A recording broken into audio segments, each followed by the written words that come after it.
Bütün xarici dillərin müəyyən səviyyələri var. Məsələn, A1, B1, B2, C1, C2.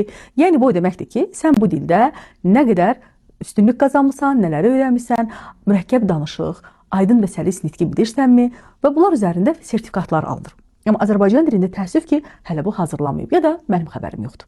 Ümumiyyətlə, bu varmı? Daha akademik Azərbaycan dilində danışmaq nə deməkdir?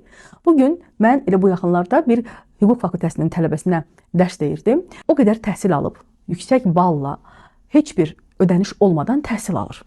Amma insanın nitqi yoxdur.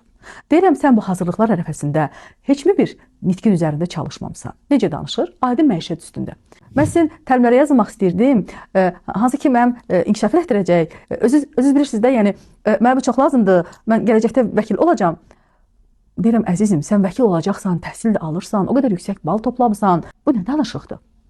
Mən bunu həqiqətən də kompleksə salmaq üçün demirdim və doğrudan fikrim belə idi. Cümləni belə qurmalıydı. Nitqimdə bəzi problemlər var və onların tezliklə düzəldilməsini arzulayıram. Ona görə də sizə müraciət eləmişəm və çox istəyirəm ki, nitqimdəki bu problemləri aradan qaldıraq. Əslində mənim üçün adi bir cümlə ola bilər. Əslində doğrudan da adi cümlədir.